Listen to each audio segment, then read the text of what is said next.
యోబు 17వ అధ్యాయము 9వ వచనము తీసి మనము చదువుకుందాం. మైక్లో చదవనాను. అయితే నీతిమంతులు తమ మార్గమును విడువక ప్రవర్తించుదురు, నిరపరాధులు అంతకంతకు బలము నొందుదురు. హల్లెలూయా, హల్లెలూయా. అయితే నీతిమంతులు తమ మార్గమును విడువక ప్రవర్తించుదురు, నిరపరాధులు అంతకంతకు బలము నొందుదురు. దేవుడు ఈ వాక్యము ద్వారా ఈరోజు మనందరితో ప్రత్యేక రీతిలో మాట్లాడిన ఉన్నారు. ఏమని చెప్తుంది వాక్యము? నీతిమంతులు తమ మార్గమును విడువక ప్రవర్తించుదురు, నిరపరాధులు అంతకంతకు బలము నొందుదురు. వాక్యంలో ఏం చెప్తున్నాడు? నీతిమంతుడంట తన మార్గమును విడువక ప్రవర్తిస్తాడంట. మరి నీతిమంతుడిగా అంటే దేవుని సన్నిధిలో ఆయన నిజరక్షకుడని ఒప్పుకొని, ఆయన సన్నిధిలో మరి దేవుని సన్నిధిలో మరి పాపాలను ఒప్పుకొని ఎవరైతే శుద్ధి చేయబడి ఆయన సన్నిధిలో కొనసాగాలని అనుకుంటారో వారికి దేవుడు నీతిమంతులుగా అవకాశం ఇస్తున్నారు కదా. అంటే ఆయన యొక్క నడవడికలో, ఆయన మార్గములో మనము ముందుకు కొనసాగిపోతూ వెళ్ళడమే మరి నీతిమంతత్వము కదా. ఆ నీతిమంతత్వము, ఆ మార్గము ఎన్నుకున్న వాడంట ఏం చెప్తుంది వాక్యము? నీతిమంతులు తమ మార్గమును విడువక ప్రవర్తించుదురు. ఆ యొక్క మార్గాన్ని వారు ఎన్నడూ, ఎవరైతే ఆ నీతిమంతులుగా ఎన్నుకొని ఉన్నారో, నీతిమంతుడిగా కొనసాగాలనుకున్నాడో వాళ్ళు ఆ మార్గము నుంచి ఎన్నటికీ ఏమంట విడువరంట. ఆ మార్గాన్ని ఇంకా ఇది నిజము, ఇది సత్యమని ఎన్నుకున్న తర్వాత ఎట్టి పరిస్థితుల్లో ఆ మార్గాన్ని విడవకూడదు అని దేవుని వాక్యం ఇక్కడ సెలవిస్తుంది. యేసునందు విశ్వాసం ఉంచిన వారందరూ నీతిమంతులుగా ఎంచబడుతున్నారు కదండి.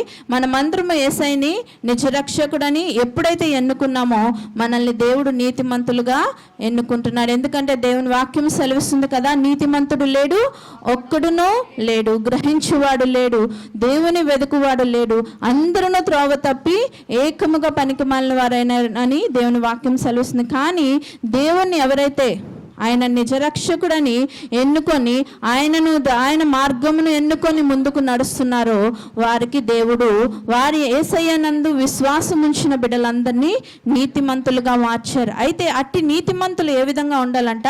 తమ మార్గమును విడవక ప్రవర్తించుదురు, నిరపరాధులు అంతకంతకు బలం నందుదురు అని దేవుని వాక్యము సెలవిస్తున్నది. అంటే నీతిమంతులు ఆ యొక్క వారు ఎన్నుకున్న మార్గాన్ని ఎన్నడూ విడవకూడదంట. మరి క్రైస్తవ జీవితము ఒక మార్గముగా మనకి ఇక్కడ సాదృశ్యంగా ఉంది. క్రైస్తవ జీవితాన్ని ఒక మార్గముగా తీసుకున్నట్లయితే ఆ మార్గం ఎవరండి? ఆ మార్గం ఎవరండి? యోహాను 14:6 ఏమని చెప్తుంది దేవుని వాక్యము? చదువుదాం. యోహాను 14వ అధ్యాయము 6వ వచనంలో దేవుని వాక్యం ఏం సెలవిస్తున్నది? యేసు నేనే మార్గమును సత్యమును జీవమును, నా ద్వారానే తప్ప ఎవడునూ తండ్రి యొద్దకు చేరడు. హల్లెలూయా.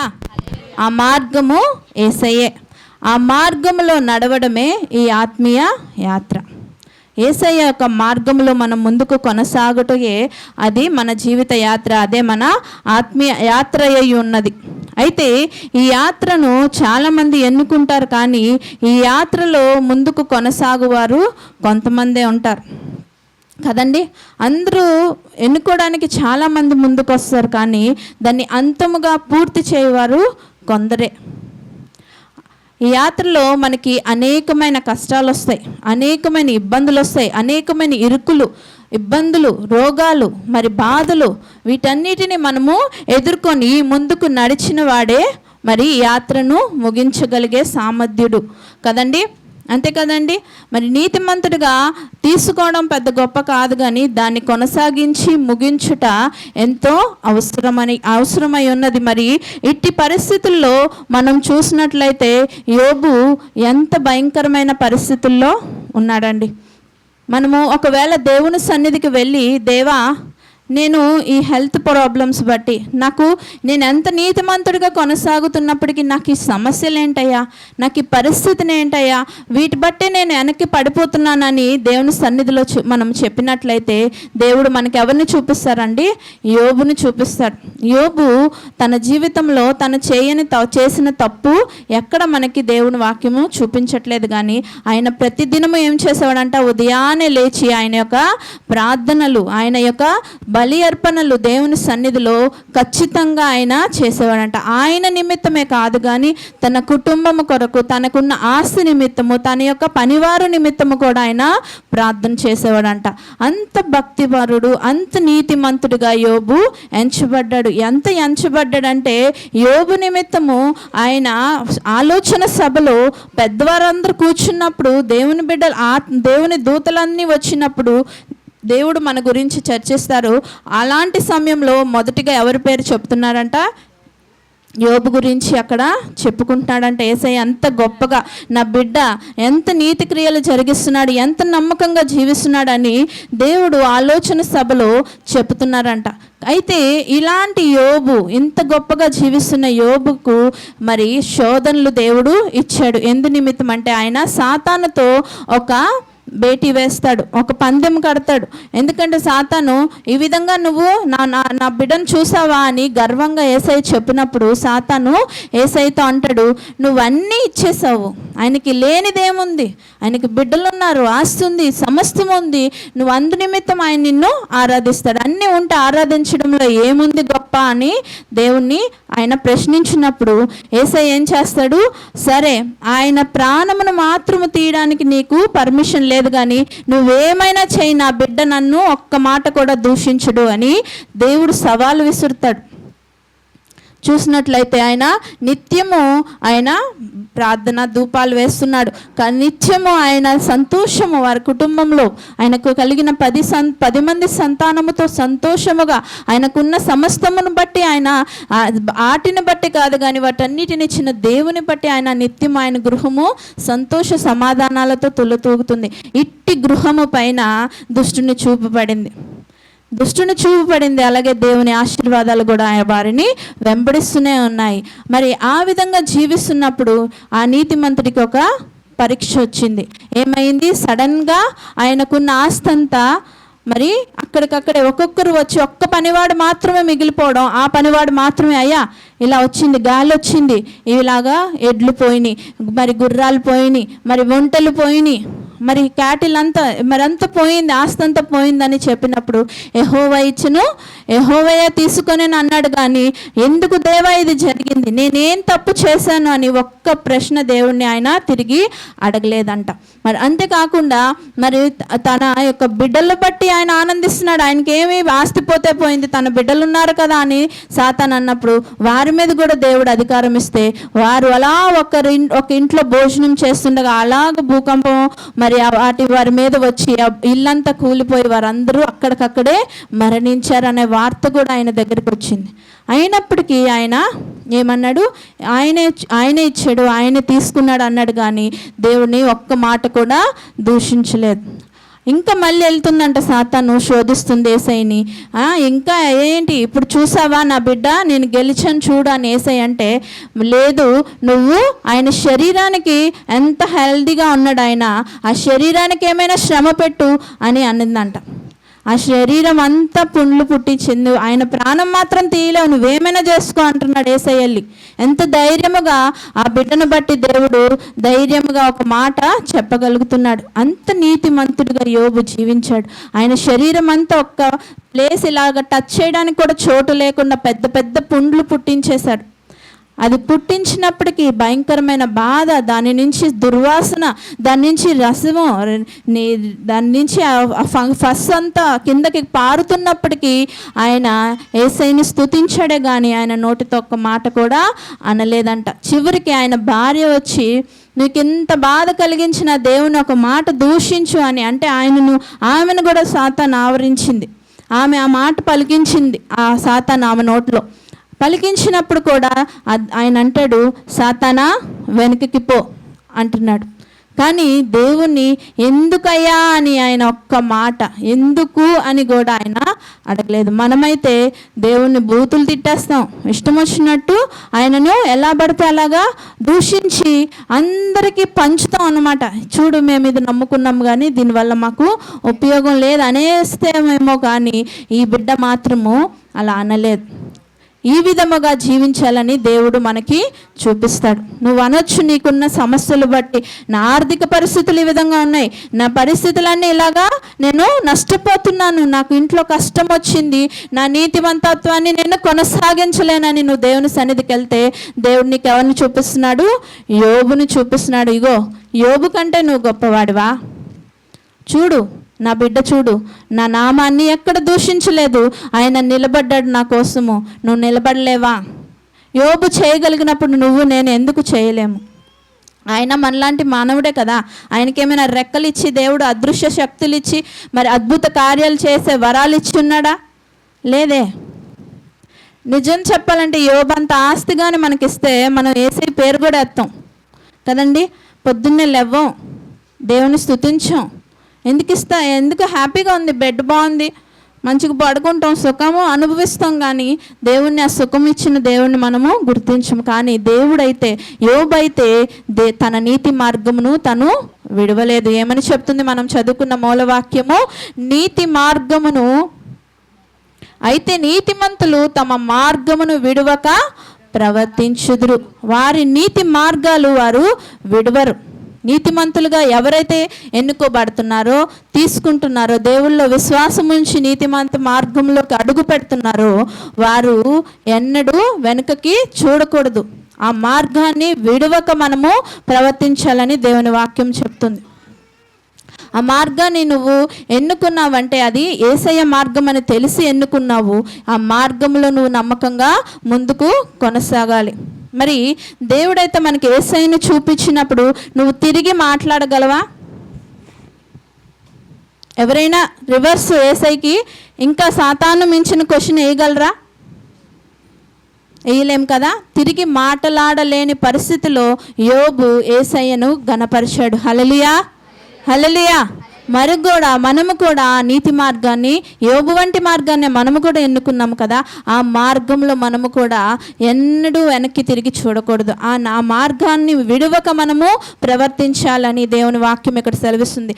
అదే మాట ఒకవేళ దేవుని సన్నిధిలోకి వెళ్ళి అయ్యా ఆయనను పక్కన పెట్టు, నా హెల్త్ నన్ను వేధిస్తుంది, నాకు శరీరం నాకు సహకరించట్లేదు, నేను వెళ్దామనుకునే సమయానికి నేను పడుకుండిపోతున్నాను, నాకు ఇబ్బంది కలుగుతుందని నువ్వు నీ ఒంటి మీద ఉన్న వ్యాధి కొరకు, నీ ఇబ్బందుల కొరకు వెళ్ళి దేవుని దగ్గర మొరపెడితే పౌలు గారు చెప్తున్నారు 2 కొరింథీ 4:16 చూసినట్లయితే, కావున మేము అధైర్యపడము, మా బాహ్య పురుషుడు కృషించుచున్నను, ఆంతర్య పురుషుడు దినదినము నూతన పరచబడుచున్నాడు. హల్లెలూయా, హల్లెలూయా. ఏం చెప్తున్నారండి పౌలు గారు ఇక్కడ? కావున మేము అధైర్యపడము, మా బాహ్య పురుషుడు కృషించినను ఆంతర్య పురుషుడు దినదినము నూతన పరచబడుతున్నాడు. హల్లెలూయా. ఎంత గొప్ప మాట చెప్తున్నారు ఇక్కడ దైవజనుడు. ఏం చెప్తున్నారు? ఆయన మనం అనుకుంటాం పౌల్ గారి యొక్క హిస్టరీ, బయోగ్రఫీ విన్నప్పుడు నేనైతే అలాగే ఊహించుకున్నాను. మా డాడీ ఆయన గురించి సంఘంలో చెబుతున్నప్పుడు కూర్చొని వింటున్నప్పుడు ఒక పిక్చర్ ఊహించుకుంటాం కదా. ఆయన ఈ మాత్రం హైట్ ఉండుంటాడు, మన సీలింగ్ అంటుతారేమో, ఆయన ఇలా ఆర్మర్తో ఉంటాడేమో, మంచి కత్తులు కటార్లు ఉంటాయేమో ఆయన దగ్గర, మంచి డ్రెస్సింగ్, మంచి సౌష్ఠవం, మంచి అందగాడేమో అనుకున్నాను నేను.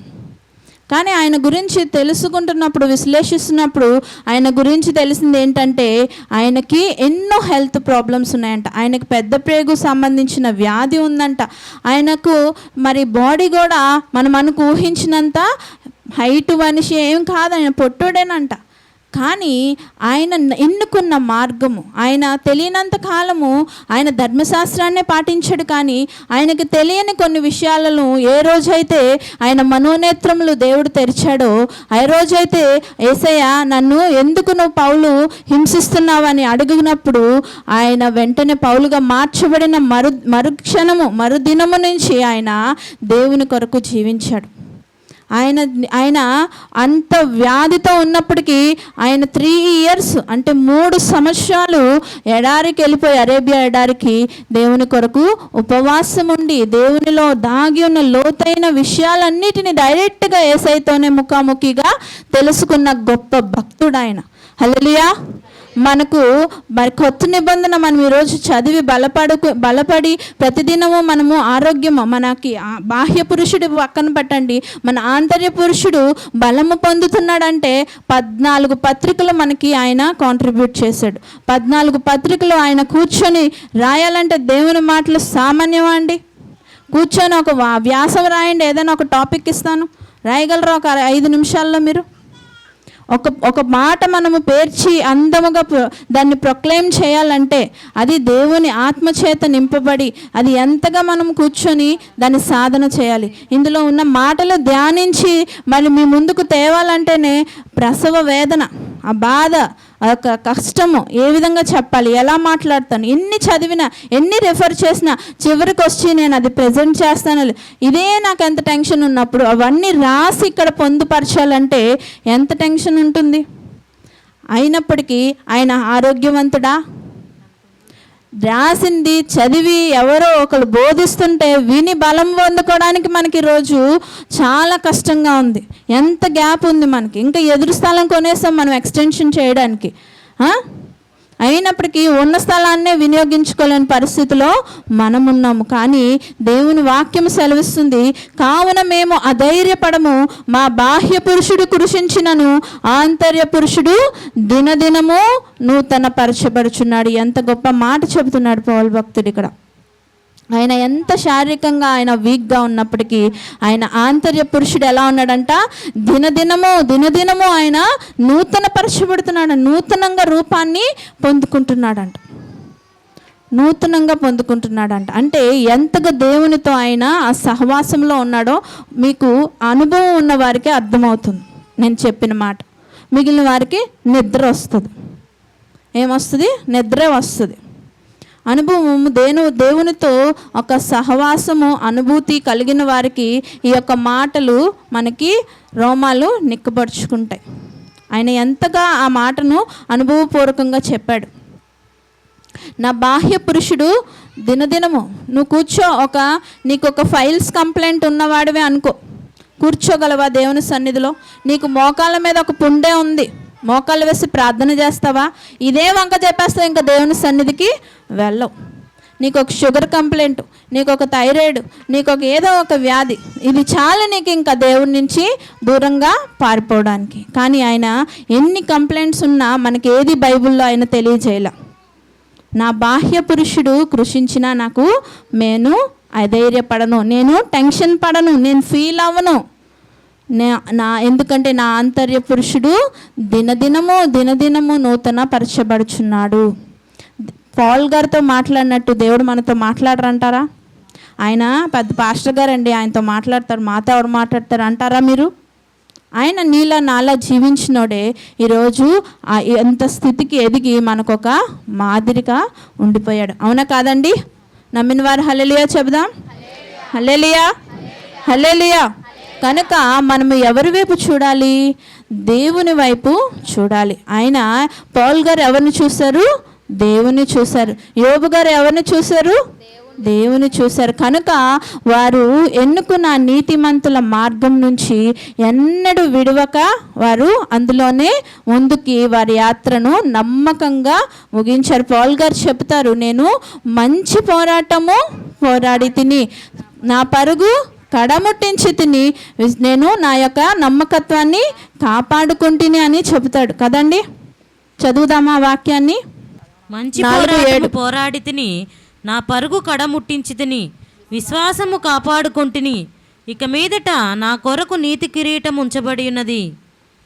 చదువునాను. ఆ దినమందు నీతిగల న్యాయాధిపతి అయిన ప్రభువు అది నాకు మాత్రమే కాకుండా తన ప్రత్యక్షతను అపేక్షించు వారందరికీ అనుగ్రహించును. హల్లెలూయా, హల్లెలూయా, హల్లెలూయా. ఆ ప్రత్యక్షతను ఆపేక్షించు వారందరము చెబుదాం హల్లెలూయా, హల్లెలూయా. ఏం చెప్తున్నాడు? మంచి పోరాటము పోరాడి తిని, నా పరుగు కడముట్టించి తిని, విశ్వాసమును కాపాడుకుంటుని, ఇక మీదట నా కొరకు నీతి కిరీటం ఉంచబడి ఉన్నది. ఆ దినమందు నీతి గల న్యాయాధిపతి అయిన ప్రభువు అది నాకు మాత్రమే కాకుండా తన ప్రత్యక్షతను ఆపేక్షించు వారికి అందరికీ, అంటే ఆయనకొకరికే ఇస్తారని మీరు అనుకుంటున్నారు కదా, ఆయన చెబుతున్నాడు ఏంటంట, ఆయన ప్రత్యక్షతను, దేవుని యొక్క ప్రత్యక్షత కొరకు ఆశపడి ఆరాటపడే ప్రతి ఒక్కరికి ఏమిస్తాడంట? ఆ యొక్క జీవ కిరీటం, నీతి కిరీటాన్ని మనకు ఎవరిస్తారు? నీతి గల న్యాయాధిపతి, అంటే మన యేసయ్య మనకి అనుగ్రహిస్తాడు. మన దేవుడు ఎలాంటి వాడు? నీతి గల న్యాయాధిపతి. వాళ్ళకొకలాగా వీళ్ళకొకలాగా ఎలాంటి రూల్స్ ఉన్నో, మన అందరము దేవుని దృష్టిలో సమానులమే. ఆయన పక్షపాతము చూపించే దేవుడు కాదండి.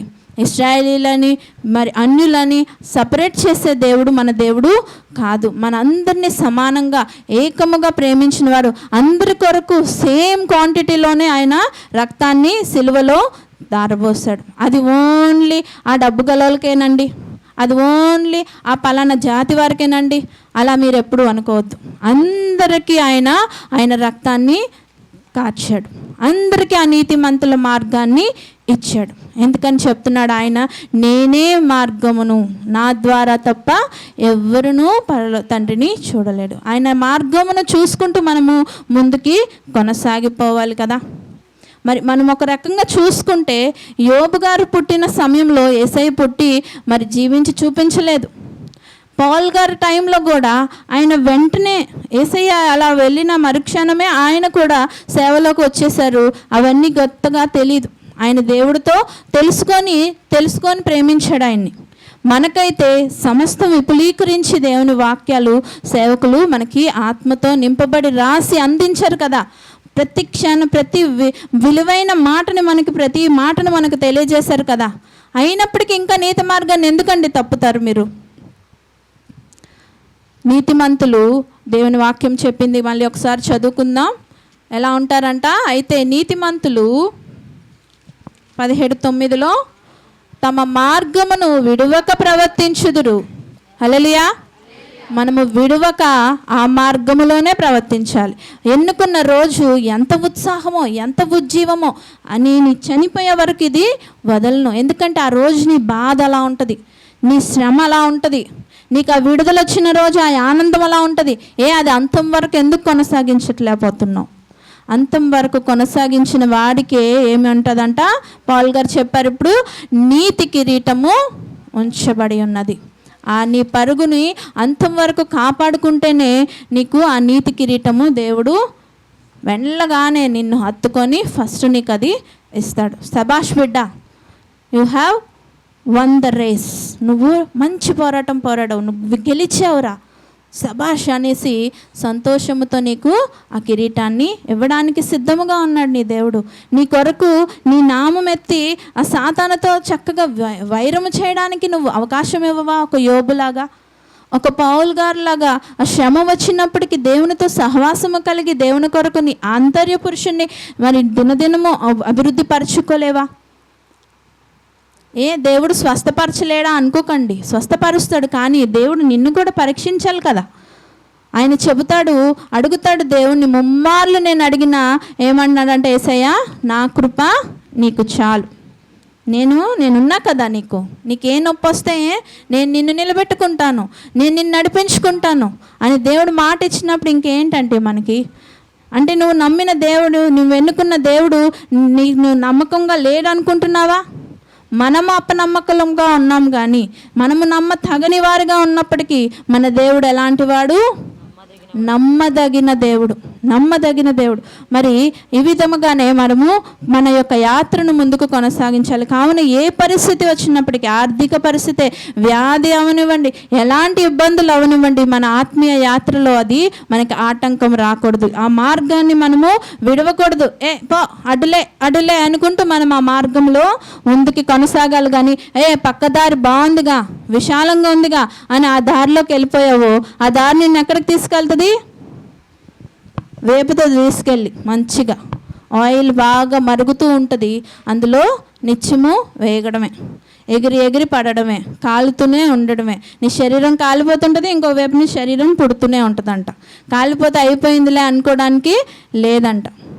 అలాంటి పరిస్థితుల్లోకి మనం వెళ్ళకూడదనే కదా మన దేవుడు ఆయన శ్రమను తీసుకున్నాడు. ఆయన శిలువ యాగాన్ని, ఆయన మన కొరకు అవమానాలన్నిటిని బట్టి ఆయన ఉమ్ములు ఊహించుకున్నాడు. మనము చేసిన ప్రతి పాపాన్ని బట్టి ఆయన శరీరాన్ని ఛిద్రము చేసుకున్నాడు. మనము తలంపులతో చేసిన పాపాన్ని బట్టి ఆయన ముళ్ళ కిరీటాన్ని వేయించుకున్నాడు. ఇంకనూ మనం ఈ విధంగా జీవించుట మనకి తగదు. మనము కూడా నీతిమంతులమై ఉన్నాము కనుక మనం ఆ మార్గమును విడవక మనము ప్రవర్తించాలని దేవుని వాక్యము సెలవిస్తుంది. వీటికి మరి యాత్రలో ఎంతమంది స్టార్ట్ చేస్తున్నారో ఎండ్ చేయట్లేదు అన్నదానికి ఒక మంచి ఎగ్జాంపుల్ ఎవరంట, ఇశ్రాయేలీల ప్రజలు. వారు మరి యాత్ర ప్రారంభించినప్పుడు ఎంతమందిగా ప్రారంభమయ్యారండి? సంఖ్యాకాండం చూసినట్లయితే 1వ అధ్యాయం 46వ వచనం చూద్దాం. లెక్కింపబడి 6,03,550 మంది అయిరి. హల్లెలూయా. ఎవరండి వీళ్ళందరూ? ఇశ్రాయేలీలు బయలుదేరుతున్నారు ఐగుప్తు నుంచి కనానుకి. వారు ఏడ్చిన ఏడుపును బట్టి, వారు పడిన బాధను బట్టి దేవుడు విమోచించి ఒక విమోచకుడుగా మోషేను తన నాయకుడుగా ప్రతినిధిగా పంపించి వారిని ఆ బంధకాల నుంచి విడిపించి ఎన్నో అద్భుత కార్యాలు చేసి తీసుకెళ్తున్నాడు. ఈజీగా తీసుకెళ్ళిపోలేదు. ఎన్నో అద్భుత కార్యాలు తన దాసుడి ద్వారా జరిగించి వారిని అక్కడి నుంచి విడిపించి తీసుకువెళ్తున్న సమయంలో ఎంతమందిగా ఉన్నారంట వారు? 6,03,550 మంది. 6,03,550 మెంబర్స్ స్టార్ట్ అయ్యారంట. మరి వారు అంతంలో చేరిన వారు చూసినట్లయితే అదే మరి సంఖ్యాకాండం 26వ అధ్యాయము చూసినట్లయితే 26వ అధ్యాయంలో 2వ వచనం చూద్దాం. ఫస్ట్, మీరు ఇశ్రాయేలీల సర్వ సమాజములోను 20 ఏండ్లు మొదలుకొని పైప్రాయము కలిగి ఇశ్రాయేలీలలో సేనాగా బయలువేళ్ళు వారందరి సంఖ్యను వారి వారి పితరుల కుటుంబములను బట్టి వ్రాయించుడి. కాబట్టి 20 ఏండ్లు మొదలుకొని పైప్రాయము గలవారిని లెక్కింపుడని యెహోవా మోషేకును ఐగుప్తు దేశము నుండి వచ్చిన ఇశ్రాయేలీలకును ఆజ్ఞాపించినట్లు మోషేయు యాజకుడగు ఎలియాజరును ఇశ్రాయేలీలు మోయాబు మైదానములలో ఎరుకోనొద్దనున్న యోర్దాను దగ్గర నుండగా జనసంఖ్యను చేయుడని వారితో చెప్పిరి. హల్లెలూయా, హల్లెలూయా. ఇశ్రాయేలీలు అందరూ ఇంకా అయిపోయారు, ఫ్రెష్ బ్యాచ్. 20 సంవత్సరాల నుంచి, అంటే 20 సంవత్సరాలు అప్పుడు వాళ్ళేమి ప్రారంభం అవ్వలేదు కదండి. వాళ్ళు 40 సంవత్సరాలు మరి నడిచినప్పుడు వాళ్ళకి 40 పైనే ఉండాలి కదా. వాళ్ళు సంవత్సరం పిల్లలప్పుడు ప్రారంభించిన వాళ్ళ యాత్ర. అంటే ఇక్కడ ఏం చెప్తున్నారు? 20 ఏండ్లు మొదలుకొని పైబడిన వారిని లెక్కేయమని చెప్తున్నారు. 20 ఏండ్లు పైబడి మొదలుకొని లెక్కేసిన వాళ్ళు 51వ వచనంలో చూస్తే ఇశ్రాయేలీలలో లెక్కింపబడిన వీరు 6,01,730 మంది. హల్లెలూయా. వీళ్ళందరూ ఫ్రెష్ బ్యాచ్. ఆ రోజు మొదలైన 6,03,550 మంది కారు. కానీ వారి పిల్లలు ఈ యొక్క 40 సంవత్సరాల యాత్రలో నెక్స్ట్గా పుట్టిన వారు 20 సంవత్సరాలే, అంటే వాళ్ళ వయసు అక్కడ మధ్యలో పుట్టిన బిడ్డలు వీరు ఎంతమంది? 6,01,730 మంది. 6,01,730 మెంబర్స్ ఫ్రెష్ బ్యాచ్, ఫ్రెష్ ఇస్రాయేలీట్స్ అన్నమాట వీళ్ళు. అంటే ఆ రోజు ప్రారంభమైన వారు లేరు. మరి మనం వారు ఏమైపోయారో చూస్తే 64వ వచనంలో మోషే అహరోనులు సీనాయి అరణ్యములో ఇశ్రాయేలీల సంఖ్యను చేసినప్పుడు లెక్కింపబడిన వారితో ఒక్కడైనను వీరిలో ఉండలేదు. ఏలయనగా వారు నిశ్చయముగా అరణ్యములో చనిపోవుదురని యెహోవా వారిని గూర్చి సెలవిచ్చెను. చదవనా? యెఫున్నె కుమారుడైన కాలేబును నూను కుమారుడైన యెహోషువాయు తప్ప వారిలో ఒక్కడైనను మిగిలి ఉండలేదు. హల్లెలూయా. ఎంతమంది మిగిలారండి? కాలేబు, యెహోషువ తప్ప ఇంకెవరు మిగలలేదు. బయలుదేరింది ఎంతమంది అండి? 6,03,550 మంది బయలుదేరితే చివరికి ఎంతమంది మిగిలారు? ఆ బ్యాచ్ వాళ్ళు 2. ఎవరు? కాలేబు, యెహోషువ. ఇక్కడ మిగిలిన ఈ 6 లక్షల మంది ఎవరంటే వారి పిల్లలు.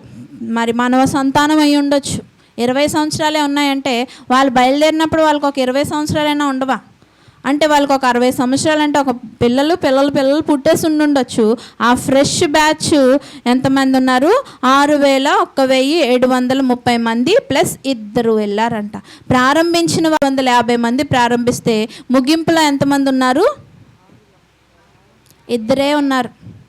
అంటే ఈ లోక జనాభా అందరిలో నీతి మార్గము ప్రారంభించిన వారు అనేకులై ఉండొచ్చు, మరి ముగించే వారు ఎంతమంది ఉంటారు? ఆ మార్గంలో ఆ 2లో మనం అందరం ఉండాలని నేను కోరుకుంటున్నాను. హల్లెలూయా, హల్లెలూయా.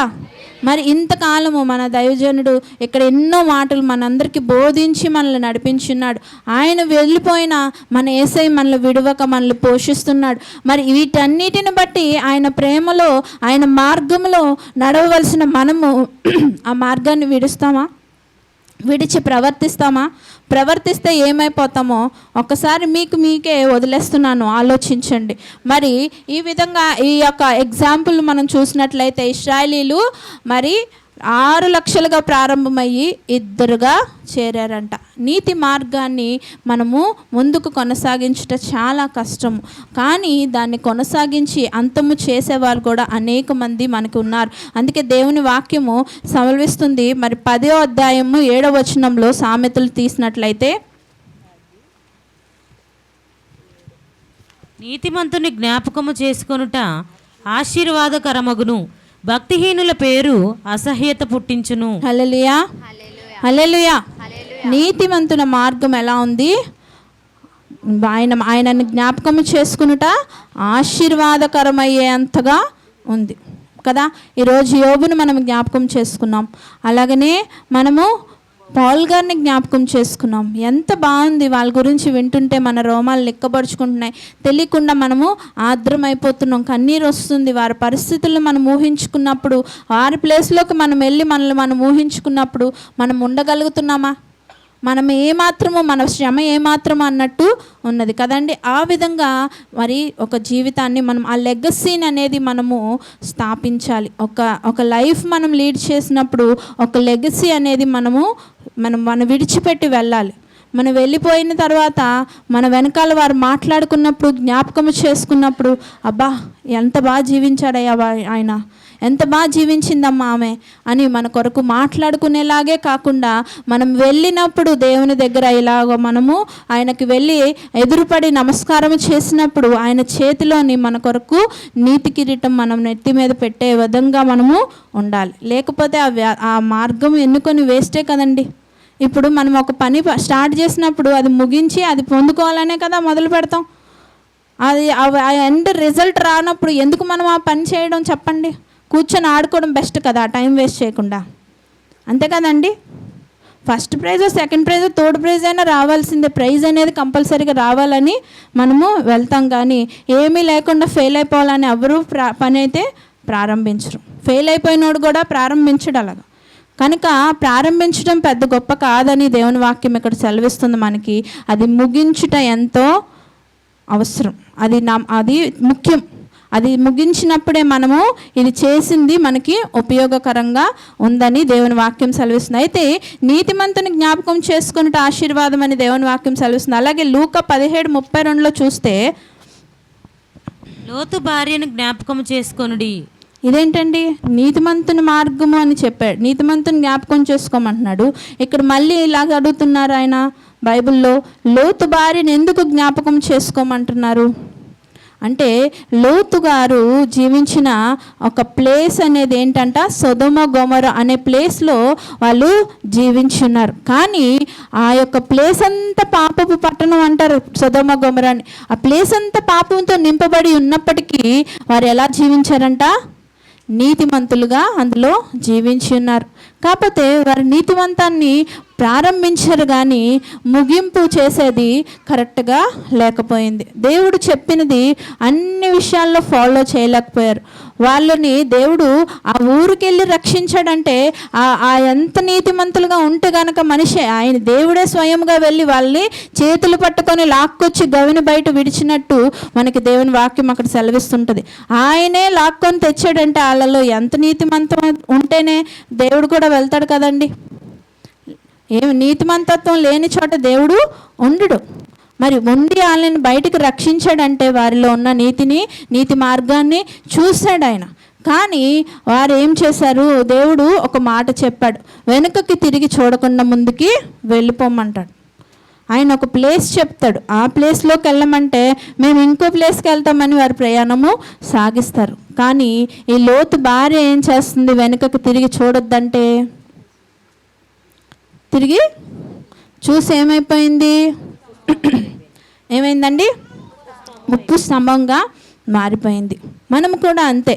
మనం ముందుకు కొనసాగిపోతున్నప్పుడు ఈ లోక యాత్రలో దేవుడు చెప్పిన మార్గంలో ముందుకు వెళ్తున్నప్పుడు వెనుకకు తిరిగి చూడొద్దని దేవుడు మనకి కూడా చెప్పాడు. ఎందుకంటే మనము దేవుని వాక్యం ఒక చోట చెబుతుంది, మిమ్మల్ని తోడేళ్ల మధ్యకు నేను పంపుతున్నాను కనుక మీరు పాము వలె వివేకము, పావురం వలె పరిశుద్ధులై ఉండమని దేవుని వాక్యం సెలవిస్తుంది.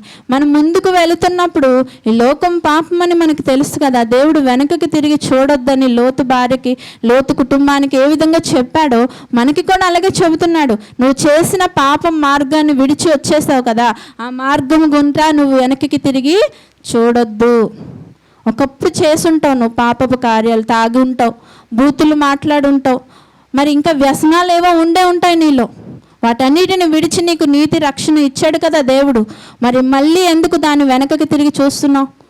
దేవుని వాక్యం ఒక చోట చెప్తుంది, కుక్క తన వాంతికి ఆశపడినట్లు, కడగబడిన పంది మళ్ళీ తిరిగి బురదలోకి వెళ్ళినట్లు మనము జీవించకూడదు కదా. వెళ్ళి అలా ఎవరు వెళ్తారు అలాంటి వాళ్ళు? ఇంక వారు ఆ బురదలోనే దొర్లుకొని ఉండడమే, ఇంకా మళ్ళీ ముందుకి రావడానికి బాగోదు. ఎన్నిసార్లు అలా కడుగుతారండి? పిల్లలే ఉన్నారు, మురికి చేసుకున్నప్పుడు తల్లి ఒకసారి 2 సార్లు, ఇంకోసారి వెళ్తే ఏం చేసిద్ది? వీపు విమానం మోత అయిపోద్ది కదండి. మామూలు కొట్టిద్దా? ఒక శివమణి అయిపోయిద్ది. డ్రమ్స్ వాసిపోతాయి అన్నమాట పిల్లకి, అంతే కదా. మరి దేవుడే ఆషామాషియా? మామూలుగా లోకంలో జీవించే తల్లికే ఎంత బాధ ఉంటే నిన్ను నన్ను అందరినీ ఆయన కంటి రెప్పలా కాపాడుకుంటున్నాడే. నీ జీవితం అంటే నీకు అంత వ్యర్థమా? అంత నీకు దాని మీద అంత నిర్లక్ష్యమా? దేవుని సన్నిధికి వచ్చి కూర్చొని వాక్యం విని వాటిని గ్రహించుకొని వాటిలో జీవించాలంటే ఎందుకు జీవించలేకపోతున్నాం? ఆ విధంగా ఉంటే ఆత్మీయ యాత్ర ముందుకి సాగదు. మనం వెనక్కి తిరిగి చూస్తే ఏమైపోతాం? ఒక లోతు భార్య వలె ఉప్పు స్తంభముగా మారిపోతాం, అక్కడే ఆగిపోతాం. మరి ముందుకు సాగితే మనకి పరలోక రాజ్యం, మరి వెనుకకి తిరిగి చూస్తే నువ్వేమైపోతావు?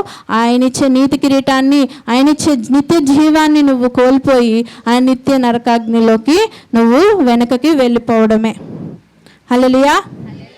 అలాగా ఆత్మీయ యాత్రలో సాగలేక మరి వెనుకకి తిరిగి చూసే వారిలో మనము ఉండకూడదని దేవుని వాక్యం ఈరోజు మనల్ని హెచ్చరిస్తున్నది. ప్రియులారా, మనం ఎన్నుకున్న నీతిమంతులమైన మనము ఆ మార్గమును విడువక మనము ప్రవర్తించాలి. నీతిమంతుల యొక్క క్వాలిటీ ఈరోజు మనం తెలుసుకున్నాం. ఏమై ఉన్నది? వారు ఎన్నుకున్న మార్గాన్ని వారు విడువక ప్రవర్తించుదురు. విడవకూడదు. మనం అది ఎన్ని కష్టాలు వచ్చినా పట్టు విడవకూడదు, చెయ్యి విడవకూడదు. మనము దేవుని చేతులు, మనము ఆయన మార్గము ఇరుకైనదే. ఆయన ముందే చెప్పాడు, నా మార్గము సులువుగా ఉండదు, ఇబ్బందులు ఉంటాయి, ఇరుకులు ఉంటాయి, అవమానాలు ఉంటాయి. ఎన్నున్నా సరే నువ్వు ముందుకు పో. నీ కొరకు ఏముంది? నీతి కిరీటము దాచబడి ఉన్నది. మరి 2 పేతురు 2వ అధ్యాయం 20-21 వచనంలో చూసినట్లయితే,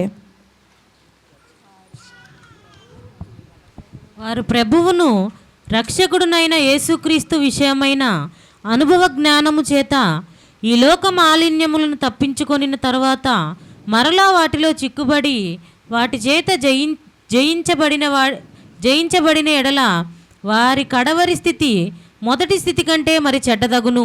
హల్లెలూయా, హల్లెలూయా.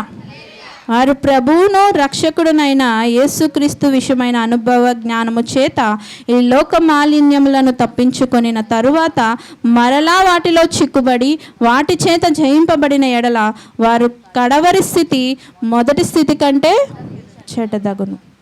ఇది మనకొక హెచ్చరిక. ఏంటంట? మనము దేవుని యొక్క రక్షణ ఒక విలువ తెలుసుకొని ఆయన రక్షణ మార్గంలోకి అడుగుపెట్టి ఆయనతో మన ఒక సహానుభవం చేసి కొంతకాలము మరి వెనక్కి తిరిగితే మన జీవితం ఏమైపోతుందంట, మొదటి స్థితి కన్నా మన కడవరి స్థితి ఎలా అయిపోతుంది, చాలా చెడ్డదిగా అయిపోతుంది.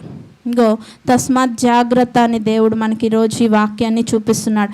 నువ్వు కానీ ఆ విధముగా జీవించినట్లయితే మరి మన మార్గము ఎందుకు పనికిరానిది అయిపోతుంది. ఇంకొక వచనంలో దేవుని వాక్యం సెలవిస్తుంది 21లో, వారు నీతి మార్గమును అనుభవపూర్వకముగా తెలుసుకొని తమకు అప్పగింపబడిన పరిశుద్ధమైన ఆజ్ఞ నుండి తొలగిపోవుట కంటే ఆ మార్గము అనుభవపూర్వకముగా తెలియకయుండుటయే వారికి మేలు. హల్లెలూయా.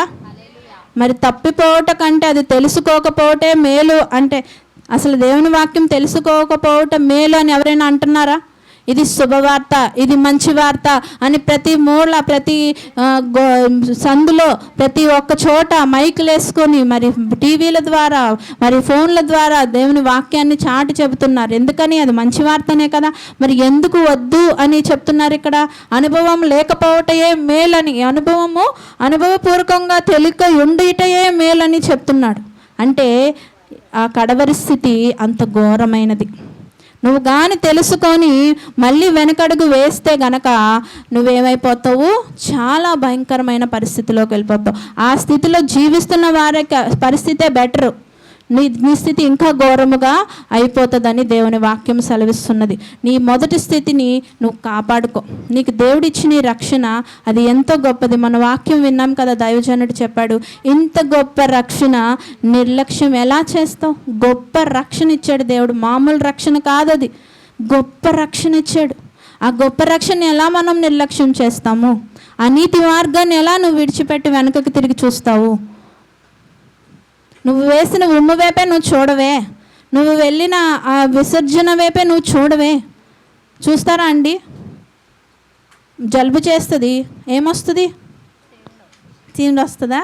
దాన్ని తీసుకొని మళ్ళీ చూసుకుంటావా, బాగుంది కదా, అదే కదా అని? ఏం చేస్తావు? రాగానే ఇసిరేసి కడిగేసుకొని తుడిచేసుకొని కదా చాలా నీట్ చేసుకుంటాం.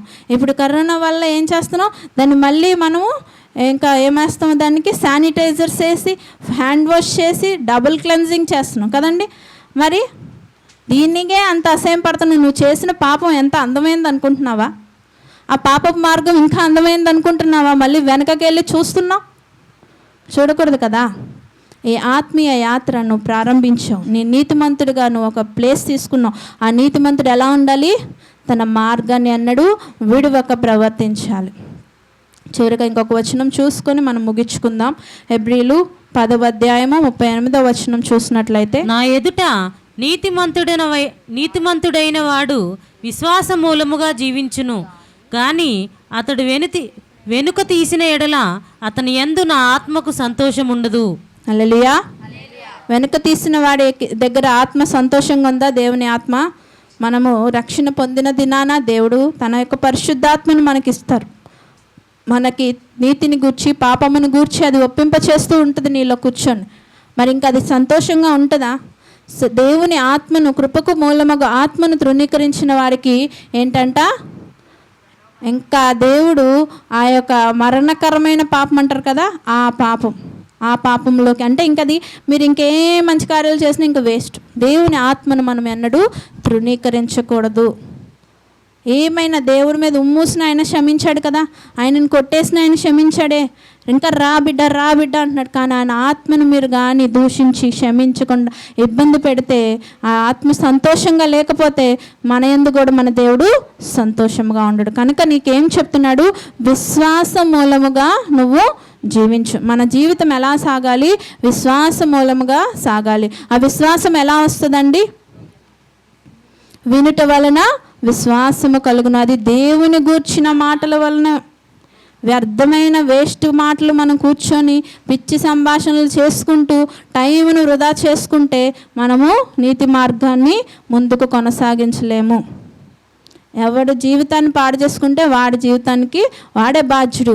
మనం ఏమవ్వాలి? మన యొక్క లైఫ్ని మనము ముందుకి కొనసాగించాలి. మనం ఏమైపోతాం మధ్యలో? ఎవరి కోసమో ఆడిని ఇన్ని కడగడానికి తుడవడానికి వెళ్తూ మన జీవితం ఏమైపోతుంది? అక్కడ సంకనాకపోతుంది అంటారు కదా, అలా అయిపోతుంది అనమాట. ఏమైపోతాం మనము ఆత్మ మన వలన సంతోషముగా ఉండదంట. మన వల్ల ఆత్మ సంతోషంగా లేకపోతే మన దేవుడు సంతోషంగా ఉండడు. సంతోషంగా లేనప్పుడు రాణిస్తాడా ఆయన స్థలానికి? నిన్ను నన్ను రానివ్వడు. విశ్వాస మూలముగా మనము మన జీవిత యాత్రని ముందుకు కొనసాగించాలని దేవుని వాక్యము సెలవిస్తున్నది. నీతిమంతుడు ఆయన మార్గమును ఎన్నడూ విడువక ప్రవర్తిస్తాడు. మనము కూడా మన మార్గాన్ని విడువక ప్రవర్తించాలని దేవుడు ఈరోజు మనకి తెలియజేశాడు. మరి దేవుని వాక్యం చెబుతుంది కదా, హెబ్రీలు రాసిన పత్రిక 11వ అధ్యాయం 2వ వచనంలో ఏం రాస్తుందండి? విశ్వాసమనున్నది నిరీక్షింపబడు వాటి యొక్క నిజస్వరూపమును అదృశ్యమైనవి ఉన్నవగుటకు రుజువునై ఉన్నవి. చదువునాను. దానిని బట్టియే పెద్దలు సాక్ష్యము పొందిరి. ప్రపంచములు దేవుని వాక్యము వలన నిర్మాణమైనవనియు అందును బట్టి దృశ్యమైనవి కనబడి పదార్థములచే నిర్మింపబడి. ఏం చదువుతున్నారా? 12:2 హెబ్రీస్. ప్రతి భారమును సులువుగా చిక్కులు పెట్టి పాపమును విడిచిపెట్టి విశ్వాసమునకు కర్తయు దానిని కొనసాగించువాడునైన యేసు వైపు చూచుచు మన ఎదుట ఉంచబడిన పందెములో ఓపికతో పరిగెత్తుదుము. ఆయన తన ఎదుట ఉంచబడిన ఆనందము కొరకై అవమానమును నిర్లక్ష్యపెట్టి సిలువను సహించి దేవుని సింహాసనముని యొక్క కుడిపార్శ్వమున ఆసీనుడై ఉన్నాడు. హల్లెలూయా, హల్లెలూయా. ఏం చెప్తుంది? మరి ప్రతి పాపమును సులువుగా చిక్కులు పెట్టు పాపము నుండి విడిచిపెట్టి విశ్వాసమునకు కర్త దానిని కొనసాగించువాడైన యేసు వైపు మనము చూస్తేనే ఈ పందెంలో మనము ముందుకి కొనసాగుతాం. మన చూపు మరలిందంటే, ఆయనను మనం వెంబడించుట ఆపామంటే మరి మన మార్గము వేరే మార్గంలోకి వెళ్ళిపోతుంది. ఆ మార్గం మనల్ని పతనానికి తీసుకెళ్తుందే కానీ మనకి మంచి చేయదు. దేవుని వాక్యం చెబుతుంది కదా, నువ్వు దాన్ని బట్టి దానికన్నా నువ్వు దేవుని తెలుసుకోకపోవడమే మంచిది అంటుందంటే, దేవుని తెలుసుకోకపోవడం మంచిది కాదని మనకు తెలుసు. అదే మంచిది అంటుందంటే దానికన్నా ఎంత ఘోరమైన శిక్ష దేవుడు మనకి ఇవ్వబోతున్నాడు. అలాంటి పరిస్థితుల్లోకి మనం వెళ్ళకూడదంటే మనకి ఎంత గొప్ప సాక్షి సమూహము ఎలా ఉందంట, మనకి మేఘము వలె ఆవరించి ఉన్నది. ఎంతోమంది గొప్ప సేవకులు, గొప్ప దైవజనులు, గొప్ప దేవుని బిడ్డలు మనకి ఒక మాదిరిగా సాదృశ్యముగా బైబిల్ గ్రంథం రాసిపెట్టుంది. వారికన్నా ముఖ్యమైన యేసు వైపు నువ్వు చూడు. ఆయనను చూస్తే చాలు. ఆయనలో సమస్తం ఆయన చేశాడు. నాకు ఈయన ఇష్టం లేదండి, ఆయన ఇష్టం లేదని అందరిని వదిలే, యేసయ్యని చూడు. యేసయ్య ఆయన ఎక్కడా తప్పు చేయలేదు. ఆయన ఎక్కడ పడిపోయినట్టుందండి? చిన్న మాట అయినా ఉందా? ఆయన ఏ రోజు నమ్మకంగా ప్రారంభించాడో అంతం వరకు దాన్ని నమ్మకంగా ముగించాడు. ఓపికతో పరిగెట్టాలని చెప్తుంది దేవుని వాక్యం. ఇక్కడ మన ఎదుట ఉంచబడిన పందెంలో ఓపికతో పరిగెత్తుతుము.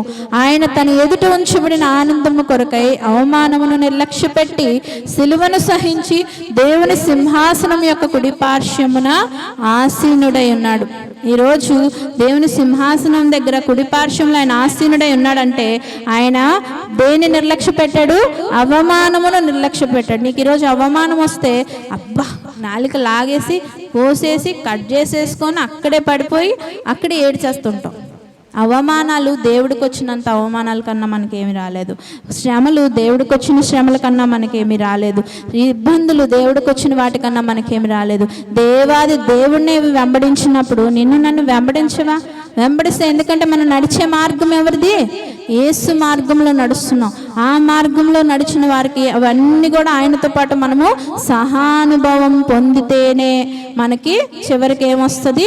నీతి కిరీటం మన కొరకు దాచబడి ఉన్నది. వాటన్నిటిని పొందుకుంటాం. నిత్య ఆనందం, నిత్య సంతోషం, ఎల్లప్పుడూ యేసయ్యని చూస్తాం.